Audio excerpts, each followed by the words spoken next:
Facial agnosia ಅಂತಾರೆ. ಅಂದರೆ ಮುಖ ನೋಡ್ತಾರೆ, ಮುಖ ಪರಿಚಯ ಇರೋ ಮುಖನ ಕಂಡು ಹಿಡಿಯೋಕ್ಕಾಗಲ್ಲ ಅವ್ರಿಗೆ. ಇವರಿಗೆ ಏಗ್ರಾಫಿಯಾ ಅಂತಂದ್ರೆ ಏನು ಅಂತಂದರೆ ಕೈಯಲ್ಲಿ ಬಲ ಇರುತ್ತೆ, ಬರೆಯೋಕ್ಕಾಗಲ್ಲ. ಸೊ ರೀಡಿಂಗ್ ಮತ್ತು ರೈಟಿಂಗ್ ಇದೆಲ್ಲ ತುಂಬ ಕಾಂಪ್ಲೆಕ್ಸ್ ಬ್ರೈನ್ ಫಂಕ್ಷನ್ಸು. ನಾವು ತುಂಬ ಅದನ್ನು ಸಾಮಾನ್ಯವಾಗಿ ಸಹಜವಾಗಿ ತಗೋತೀವಿ. ಕಣ್ಣಿಂದಲ್ಲ ಓದೋದು, ಹೋದ್ಸಲನೇ ಹೇಳಿದ್ದೀನಿ, ಓದೋದು ಕಣ್ಣಲ್ಲ. ಅಪ್ರಾಕ್ಸಿಯಾ ಅಂತಂದರೆ almost exclusively seen in humans ಅಂತಲೇ ಹೇಳ್ಬೋದು. Inability to do complex actions, sequential actions. ಡಿಸ್ಫೇಸಿಯಾದಲ್ಲಿ ಏನು ಅಂತಂದರೆ ನಾನು ಆವಾಗಲೇ ಹಿಂದೆ ಹೇಳಿದ ಹಾಗೆ 2 ಬ್ರಾಡ್ ಕ್ಯಾಟಗರೀಸ್ ಏನು ಅಂತಂದರೆ there is a motor dysphasia and something called as a sensory dysphasia. IT company HR manager admit ಆಗಿದ್ರು. ಅವ್ರಿಗೆ there was a brain bleed because of a different, it not a stroke, it was an aneurysmal bleed.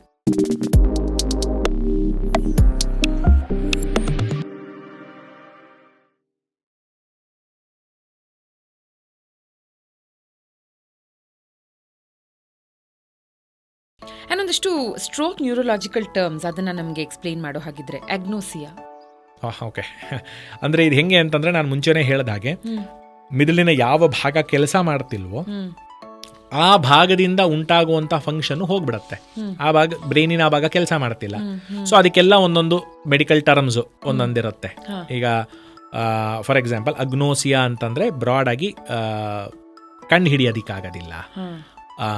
ಅಂದರೆ agnosia is a very broad term, ಆಯಿತಾ. So ಅದರಲ್ಲಿ for example facial agnosia ಅಂತಾರೆ. ಅಂದರೆ ಮುಖ ನೋಡ್ತಾರೆ, ಮುಖ ಪರಿಚಯ ಇರೋ ಮುಖನ ಕಂಡು ಹಿಡಿಯೋಕ್ಕಾಗಲ್ಲ ಅವ್ರಿಗೆ. ಅಗ್ನೋಸಿಯಾ ಇಸ್ ಬೇಸಿಕಲಿ ಏನಂತಂದರೆ ನಿಮಗೆ ರೆಸ್ಪಾನ್ಸ್ ಮಾಡೋಕ್ಕಾಗ್ತಾ ಇಲ್ಲ, ಅದಕ್ಕೆ ನಿಮಗೆ ಪರಿಚಯ ಸಿಗ್ತಾ ಇಲ್ಲ, ನಿಮಗೆ ಗುರುತು ಸಿಗ್ತಿಲ್ಲ ಅದೇನು ಅಂತ. ಈಗೇನೊಂದು ಪೆನ್ ಇಡ್ತಾರೆ, ಇದು ಏನಿದು ಗೊತ್ತಿಲ್ಲ ನನಗೆ, ಅದು ಅಂದರೆ ಆ ಭಾಗ ಬ್ರೈನು ಅಫೆಕ್ಟ್ ಆಗಿದೆ. ಸೊ ಹಾಗಾಗಿ ನನಗೆ ಗೊತ್ತಿಲ್ಲ ಅದು ಪೆನ್ನು ಅಂತ. ಫೆಮಿಲಿಯರ್ ವಸ್ತುಗಳನ್ನು ಕಂಡು ಹಿಡಿಯೋದಕ್ಕಾಗಲ್ಲ. It can be a facial agnosia, it can be ಒಂದು ಆಬ್ಜೆಕ್ಟ್ ಅಗ್ನೋಸಿಯಾ ಇರಬಹುದು. ಅಥವಾ ಈಗ ಒಂದು ಪೆನ್ ಇಟ್ಟರೆ ಗೊತ್ತಾಗಲ್ಲ, ಒಬ್ರು ಅವ್ರಿಗೆ ಗೊತ್ತಿರೋರೇ ರಿಲೇಟಿವ್ ಇರ್ತಾರೆ, ಅವ್ರ ಮುಖ ನೋಡಿ ಯಾರು ಅವ್ರು ಕಂಡು ಹಿಡಿಯೋಕ್ಕಾಗೋದಿಲ್ಲ. So that is agnosia. ಆ part of the brain affect ಆಯಿತು ಅಂತಂದರೆ that is agnosia. Okay. Agraphia, agraphia ಅಂತಂದರೆ ಬರೆಯೋದಕ್ಕಾಗೋದಿಲ್ಲ. ಕಂಡು ಹಿಡಿತಾರೆ ಬಟ್ ಬರೆಯೋದಕ್ಕಾಗಲ್ಲ. ಕಂಡು ಹಿಡಿಯೋಕ್ಕಾಗತ್ತೆ ಅಂತಲ್ಲ, ಇದೆಲ್ಲ ಹೆಂಗೆ ಗೊತ್ತಾ, ಮೋಸ್ಟ್ ಆಗಿ ನಾವು ನೋಡೋದೇನು ಅಂತಂದ್ರೆ ನಮ್ಮ ಮೆಡಿಕಲ್ ಟರ್ಮಿನಾಲಜಿಲಿ ಏನು ಬರೀತೀವಿ ಅಂದರೆ ಎ ಅಂತಂದ್ರೆ ಈಸ್ ಲಾಸ್, ಕಂಪ್ಲೀಟ್ ಲಾಸ್. ನಾವು ಯೂಶಲ್ ಆಗಿ ನೋಡೋದು ಡಿಸ್ಗ್ರಾಫಿಯಾ. Dis is dysfunction. 100% ಹೋಗೋದು ಆಗತ್ತೆ ಬಟ್ ಕ್ವೈಟ್ ರೇರ್. ಒಂದು ಸ್ಪೆಕ್ಟ್ರಮ್ ಅಲ್ಲಿ ಅಫೆಕ್ಟ್ ಆಗುತ್ತೆ. ಒಬ್ರಿಗೆ 80% ಹೋಗುತ್ತೆ, ಒಬ್ರಿಗೆ 50% ಹೋಗುತ್ತೆ, ಆ ಥರ. ಇವರಿಗೆ ಏಗ್ರಾಫಿಯಾ ಅಂತಂದ್ರೆ ಏನು ಅಂತಂದ್ರೆ ಕೈಯಲ್ಲಿ ಬಲ ಇರುತ್ತೆ, ಬರೆಯೋಕ್ಕಾಗಲ್ಲ, ಲೆಟರ್ಸ್ ಬರೆಯೋಕ್ಕಾಗಲ್ಲ, ವರ್ಡ್ಸ್ ಬರೆಯೋಕ್ಕಾಗಲ್ಲ, ಸೈನ್ ಹಾಕೋದು ಅಂದರೆ ನೀವು ಹಾಕಿದ ಪ್ಯಾಟರ್ನ್ ಬೇಕಾದ್ರೆ ಇದು ಮಾಡ್ಬೋದು, ಅಥವಾ ಲೆಟರ್ಸ್ ಅಲ್ಲಿ ಬರೆಯೋದು ಕಷ್ಟ. ಅವ್ರು ಕಂಡು ಹಿಡಿತಿದ್ದಾರೆ ಬಟ್ ಅವ್ರಿಗೆ ಬರೆಯೋಕ್ಕಾಗೋದಿಲ್ಲ. Okay okay okay. And then akinesia. Ekainesia. Ekainesia is basically no movement. Ekainesia. Kinesis is movement. So dyskinesia. Okay. Or dyskinesia ಅಂದ್ರೆ abnormal movement ಆಗಬಹುದು ಅಥವಾ ಕಮ್ಮಿ ಮೂವ್ಮೆಂಟ್ ಆಗಬಹುದು. Ekainesia is no movement. ನೀವು ಹೇಳಿದಾಗೆ paralysis. And alexia. Dyslexia. You would have heard dyslexia in children. Oh yeah. So same thing. Dyslexia, alexia is a difficulty in reading. So see, reading ಮತ್ತು writing ಇದೆಲ್ಲ ತುಂಬ complex brain functions. ನಾವು ತುಂಬ ಅದನ್ನು ಸಾಮಾನ್ಯವಾಗಿ ಸಹಜವಾಗಿ ತಗೋತೀವಿ, ನೋಡ್ತಿದ್ದಂಗೆ ಓದೋದು ಅಂತ. ಒಂದು ಸಣ್ಣ ಎಕ್ಸಾಂಪಲ್ ಕೊಡ್ತೇನೆ ನಿಮಗೆ. ಓದೋ ಪ್ರಾಸೆಸ್ ಏನಿದೆ ಅದರಲ್ಲಿ ಎಷ್ಟು ಸಬ್ ಪ್ರಾಸೆಸಸ್ ಇನ್ವಾಲ್ವ್ ಇದೆ ಅಂತಂದರೆ, ಕಣ್ಣು ಚೆನ್ನಾಗಿ ಕಾಣಬೇಕು, ನೋಡೋ ಅಕ್ಷರಗಳಿಗೆ ಕಣ್ಣು ಚೆನ್ನಾಗಿ, ಕಣ್ಣಿಂದಲ್ಲ ಓದೋದು, ಹೋದ್ಸಲನೇ ಹೇಳಿದ್ದೀನಿ, ಓದೋದು ಕಣ್ಣಲ್ಲ. ಫಸ್ಟ್ ಅಕ್ಷರ ಕಾಣಬೇಕು, ಕಾಣೋ ಅಕ್ಷರನ ಅದು ಮೆದುಳು ಕರೆಕ್ಟಾಗಿ ತಲುಪಿಸ್ಬೇಕು, ಮಿದುಳಿನಲ್ಲಿ ಅದು ಯಾವ ಅಕ್ಷರ ಅಂತ ಅರ್ಥ ಆಗಬೇಕು, ಅರ್ಥ ಆಗಿರೋ ಅಕ್ಷರ ಯಾವ ಭಾಷೆದು ಅಂತ ಅರ್ಥ ಆಗಬೇಕು, ಅಕ್ಷರನ ನೆಕ್ಸ್ಟ್ ಅಕ್ಷರದ ಜೊತೆ ಸೇರಿಸ್ಕೊಂಡು ಅದೊಂದು ವರ್ಡ್ ಆಗಿತ್ತು ಅಂತಂದರೆ ಅದೊಂದು ವರ್ಡು ಅಂತ ಫಸ್ಟ್ ಕಂಡು ಹಿಡಿಬೇಕು, ಅದೊಂದು ಪದ ಅಂತ ಕಂಡು ಹಿಡಿಬೇಕು, ಆ ಪದದ ಮುಂದಿನ ಯಾವ ಪದ ಅಂತನೂ ಅರ್ಥ ಆಗಬೇಕು, ಆ ಎರಡೂ ಪದಗಳು ಯಾವ ಭಾಷೆ, ಈಗ ಒಂದು ಕನ್ನಡದಲ್ಲಿದ್ದು ಒಂದು ಇಂಗ್ಲೀಷಲ್ಲೂ ಇರಬಹುದು. ಸೊ ಈ ಪದ ಯಾವ ಭಾಷೆದು, ಆ ಪದ ಯಾವ ಭಾಷೆದು ಅಂತ ಗೊತ್ತಿರಬೇಕು. ಗೊತ್ತಿದ್ದು ಮುಂಚೆ ಆ ಪದದ ನಿಮಗೆ ಪರಿಚಯ ಇದ್ದು ಅದರ ಅರ್ಥ ಏನು ಅನ್ನೋದು ಅರ್ಥ ಆಗಬೇಕು. ಅದರ್ಥ ಆಗಿ ಅದರ ಸಿಚುವೇಶನ್ ಅರ್ಥ ಆಗಬೇಕು. Context is very important. ಒಂದು ಪದ ನೀವು ಯಾವ ಕಾಂಟೆಕ್ಸ್ಟಲ್ಲಿ ಬೇಕಾದ್ರೂ ಯೂಸ್ ಮಾಡ್ಬೋದು. ಸೊ ಆ ಪ್ರಸ್ತುತವಾಗಿರೋ ಕಾಂಟೆಕ್ಸ್ಟಲ್ಲಿ ಆ ಪದದ ಅರ್ಥ ಏನು ಅಂತ ಗೊತ್ತಿರಬೇಕು. ಅದಷ್ಟು ಆಗಿ ಅದಕ್ಕೆ ನಿಮ್ಮ ಪ್ರತಿಕ್ರಿಯೆ ಏನು, ನಿಮಗೇನು ಅರ್ಥ ಆಯಿತು ಅಂತ ಅರ್ಥ ಮಾಡಿ ಅದನ್ನು ನೀವು ಒಂದು ರೆಸ್ಪಾನ್ಸಿನ ಪ್ರಕಾರ ನೀವು ಅದನ್ನು ತೋರಿಸ್ಬೇಕು. ಅದನ್ನು ನೀವು ವಾಪಸ್ ಅದಕ್ಕೆ ಉತ್ತರ ಬರೀತೀರಾ ಅಥವಾ ಮಾತಾಡ್ತೀರಾ ಅಂತ. ಅದಕ್ಕೊಂದು ಉತ್ತರ ತೋರಿಸ್ಬೇಕಾದ್ರೆ ನೀವೇನು ಮಾಡಬೇಕು, ನಿಮಗೆ ಯಾವ ಭಾಷೆಯಲ್ಲಿ ಉತ್ತರ ಕೊಡಬೇಕು ಅಂತ ಡಿಸೈಡ್ ಆಗಬೇಕು. ಆ ಭಾಷೆಯಲ್ಲಿ ಯಾವ ಪದಪ್ರಯೋಗ ಆಗಬೇಕು ಅಂತ ಡಿಸೈಡ್ ಆಗಬೇಕು. ಅದು ಮಿದುಳಿಂದ ಹಿಡಿದು ನಿಮ್ಮ ನಾಲಿಗೆಗೆ, ನಿಮ್ಮ ದವಡೆಗಳ ಮಸಲ್ಸಿಗೆ ಬಂದು ಕರೆಕ್ಟಾಗಿರೋ ರೀತಿಯಲ್ಲಿ ಕೋಆರ್ಡಿನೇಟೆಡ್ ಆಗಿ ಅವುಗಳ ಕೆಲಸ ಮಾಡಿ ನಿಮ್ಮ ಗಂಟ್ಲಿಂದ ಗಾಳಿ ಹೊರಗೆ ಬಂದು ವಾಯ್ಸ್ ನಾಲಿಗೆಯಲ್ಲಿ ಮಾಡ್ಯುಲೇಟ್ ಆಗಿ ಹೊರಗೆ ಬರಬೇಕು. ಇದಿಷ್ಟು ಆಗೋದು in a fraction of milliseconds. Exactly. Oh my god. This a very broad overview. ಇದು ತುಂಬ I am making it very simple. ನಾನು ಬ್ರೈನಿಗೆ ತುಂಬ ಅವಮಾನ ಮಾಡ್ತಿದ್ದೀನಿ ಪಾಪ ಈ ಥರ ಹೇಳಿ. ಇದಿಷ್ಟು ಇನ್ ಅ ಮ್ಯಾಟರ್ ಆಫ್ ಮಿಲಿಸೆಕೆಂಡ್ಸ್. ಈಗ ನೀವು ಒಂದು ಪ್ರಶ್ನೆ ಕೇಳಿದ್ರಿ, ನಂಗೆ ಅದು ಅರ್ಥ ಆಗಿ ನನ್ನ ಅನುಭವದಿಂದ ಅದಕ್ಕೆ ಉತ್ತರ ಹೇಳಿ ಉತ್ತರ ಫಾರ್ಮುಲೇಟ್ ಆಗಿ ಅದು ಬಂದು ಹೊರಗೆ ಬರೋದು it's a conversation. We take conversation for granted. There is so much happening inside. So true. And that's why brain is one of the most unique organs. Absolutely, sir. Anosognosia, a denial of neurological impairment. It's the same thing. Agnosia tarane. This is anosognosia. ತೊಂದರೆ ಇತ್ತು ಅಂತಂದ್ರು ಇಲ್ಲ ಅಂತೀನಿ. Denial. Different parts. ಏನಂತಂದ್ರೆ all of these are very complex functions. I know. High level functions. But still, so ಇದನ್ನೆಲ್ಲ discuss ಮಾಡ್ತಾ ನಿಜವಾಗ್ಲೂ we have to show that gratitude for whatever we are, you know, able to do ಅನ್ನೋದು ಇಲ್ಲ. that no sir, because it is not always there. ಯಾಕಂದ್ರೆ ಆ milli second ಅಲ್ಲಿ brain ಮಾಡಬಹುದಾದಂತ function ನಿಮಗೆ explain ಮಾಡಕ್ಕೆ 1 minute ಮೇಲೆ ಬೇಕಾಯ್ತು. ಅಲ್ಲ, but ಅದನ್ನ ಮೆದುಳು ಒಂದು ಮಿಲಿ ಸೆಕೆಂಡ್ ಅಲ್ಲಿ ಮಾಡ್ತಿದೆ ಅನ್ನೋದು we do not think about it every day. That is how nature is. That is the beauty of nature. Correct. ಇದು ಬರೀ ನಿಮ್ಮ ಮೆದುಳಲ್ಲ.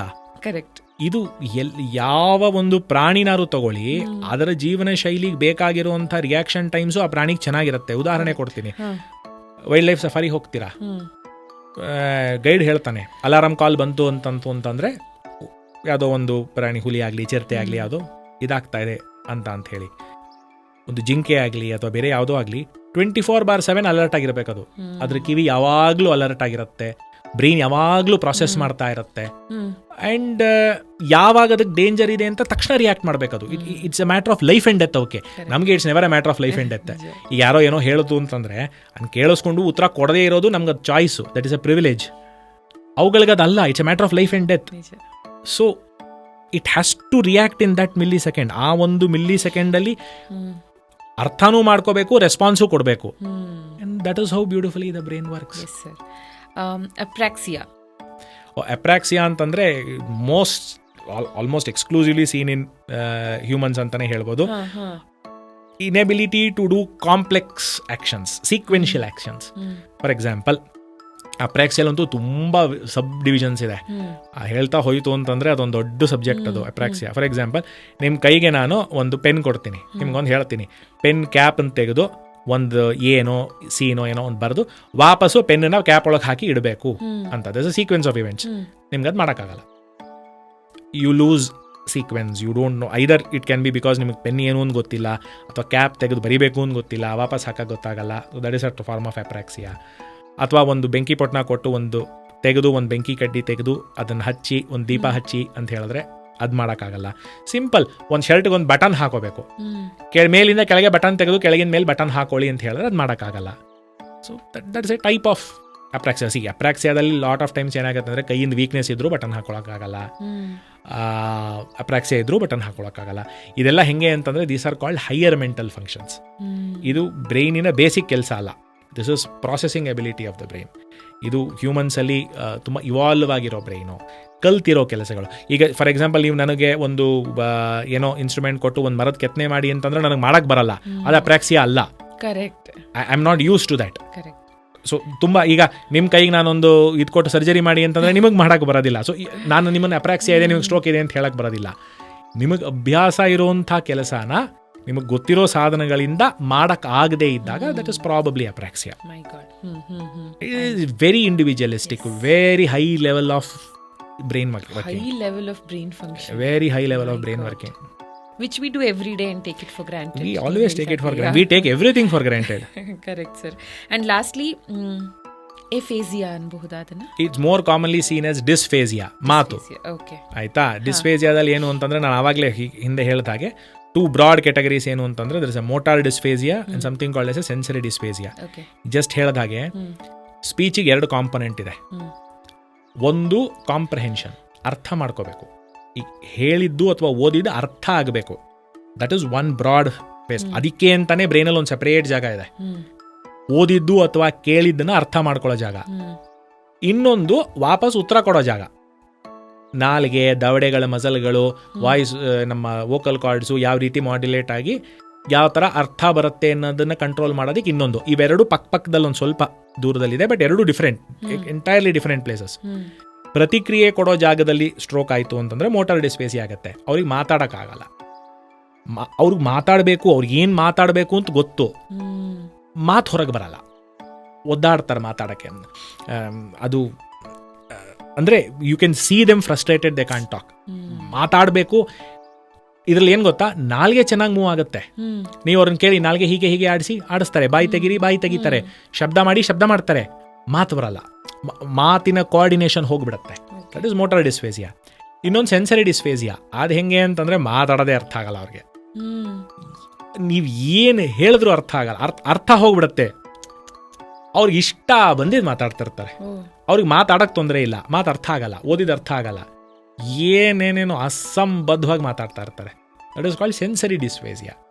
ಎರಡು ಒಟ್ಟಿಗೆ ಕಂಪ್ಲೀಟಾಗಿ ಹೋಗ್ಬಿಡ್ತು, ಮಾತು ಹೇಳಿದ್ದು ಅರ್ಥ ಆಗ್ತಾ ಇಲ್ಲ, ಅವರು ಮಾತಾಡ್ತಾ ಇಲ್ಲ ಅಂದಾಗ ಎಫೇಸಿಯಾ ಅಂತೀವಿ, ಪೂರ್ತಿ ಹೋಗ್ಬಿಟ್ಟಿದೆ ಅಂತ. We commonly sees as dysphasia. ಮಾತಾಡೋಕೆ ಕಷ್ಟ ಇರುತ್ತೆ ಅಥವಾ ಮಾತು ಅರ್ಥ ಮಾಡ್ಕೊಳ್ಳೋಕೆ ಕಷ್ಟ ಇರುತ್ತೆ.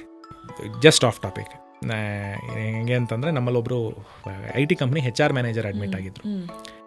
ಅವ್ರಿಗೆ there was a brain bleed because of a different, not a stroke, it was an aneurysmal bleed. Treatment went well, everything went well. Aneurysm ಮಾತಾಡ್ಬೇಕಾದ್ರೆ ಮಾತಾಡೋಣ ಅದ್ರ ಬಗ್ಗೆ. ಬಟ್ ಎನಿವೇಸ್ ಅವ್ರು ನನಗೆ ಹೇಳಿದ್ರು, ಸರ್ ನಿಮ್ದೇನು ಬಿಡಿ ಸರ್, ಆರಾಮ್ ಜೀವನ, ಪೇಷಂಟ್ ಬರ್ತಾರೆ, ಏನು ಕಾಯಿಲೆ ಇದೆ ಅಂತ ನೋಡ್ತೀರಾ, ಟ್ರೀಟ್ಮೆಂಟ್ ಕೊಡ್ತೀರಾ, ಆರಾಮಾಗಿ ಮನೆಗೆ ಹೋಗ್ತೀರಾ, ನಿಮ್ಗೆ ಏನು ಟೆನ್ಷನೇ ಇಲ್ಲ ಸರ್. ನನ್ನ ಜೀವನದಲ್ಲಿ ಎಷ್ಟು ಟೆನ್ಷನ್ ಇದೆ ಗೊತ್ತಾ ಸರ್, ನಾನು HR ಆಗಿ ರೆಕ್ರೂಟ್ ಮಾಡಬೇಕು, ಲೀವ್ಸ್ ಕ್ಯಾಲ್ಕುಲೇಟ್ ಮಾಡಬೇಕು, ಸ್ಕೆಡ್ಯೂಲ್ ಹಾಕಬೇಕು, ಇನ್ಶೂರೆನ್ಸ್ ಮಾಡಿಸ್ಬೇಕು, ಎಲ್ಲ ಮಾಡಬೇಕು ಅಂತ. ನಂಗೆ ಒಂದು ನಿಮಿಷಕ್ಕೆ ಪರ್ಸ್ಪೆಕ್ಟಿವೇ ಚೇಂಜ್ ಆಗ್ಬಿಡ್ತು. ಅಲ್ಲ, ಇವನಿಗೆ ನನ್ನ ಜೀವನದಲ್ಲಿ ಎಷ್ಟು ಸ್ಟ್ರೆಸ್ ಇದೆ ಅನ್ನೋದು ಇವನಿಗೆ ಹೆಂಗೆ ಅರ್ಥ ಮಾಡಿಸೋದು? ನನಗೇನು ಅಂತಂದರೆ ಏನೋ ಒಂದು HR ಕೆಲಸ ಅಷ್ಟೇ, ಆರಾಮಾಗಿ ಹೋಗ್ತಾರೆ, ಆರಾಮಾಗಿ ಬರ್ತಾರೆ, ತೊಂದರೆ ಇಲ್ಲ ಅಂತ. ಬಟ್ ಅವರ ಲೋಕನೇ ಪಾಪ ಬೇರೆ. ಅವರಿಗೆ his perspective is completely different. ಅವನಿಗೆ ಪಾಪ ಡಾಕ್ಟರ್ ನೋಡ್ತು ಅಂತಂದರೆ ಅಯ್ಯೋ ಆರಾಮ್ ಜೀವನ ಸರ್ ಅವ್ರದ್ದು ಅಂತಾನೆ ಅಂತ. ಆವಾಗ ಅನ್ನಿಸ್ತು, okay, everybody has his own set of problems.